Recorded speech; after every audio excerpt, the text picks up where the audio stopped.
Otxandixo oinarrin sartu zanien, herri zitzaien sarien, konturatu ginen, Otxandixon bertan zela beste kontseilu batzuk eratute, kirola monduen, kultura, eta ezauela sortute hezkuntza kontseilu bat.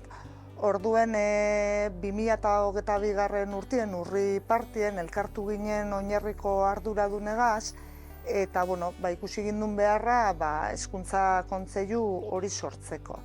Eta kontseilu horretan parte hartzen hasi ginen eta jarraitzen dugu parte hartzen udaleko ordezkarisek, oinarriko arduradun bat, familiak, gero Txatxilipurdi elkarteko kidiepe bai eta eskola bera. Eta elkartzen gara ikasturtien zier 3-4 aldiz.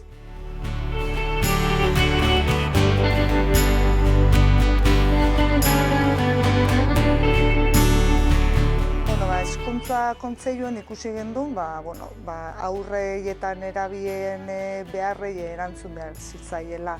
Orduen eskolan bertan badaukagu ikasleen asanblada, hor parte hartzen dabi lehen hezkuntzako ikasle arduradunek, gela bakoitzak arduradun badeko, eta hilero elkartzen gara eskola eremuko ardurei erantzuteko asmoz, kezkak, euren proposamenak entzuteko asmo egiten dugu.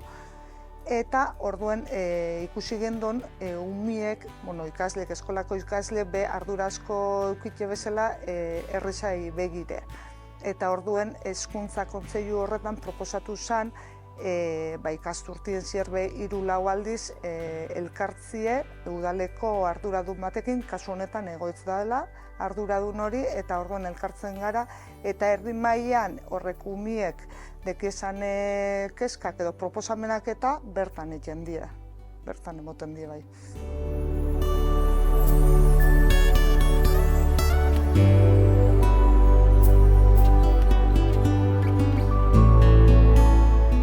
Ikusi gendu moduen umiei entzunen bilakiela eta umien parte hartze bermatu behar zala, ikusi izan nerabiekin bardinen behar zala.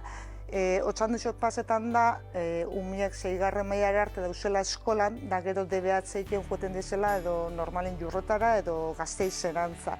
Eta ia hemen ez dauela eskaintza askorik, aisialdirako eskaintza askorik. Orduen ikusi izan oso garrantzitsu izala euren abotza entzutie, euren parte hartze sustatzie, eta nik ustot hortik hori dala bidea.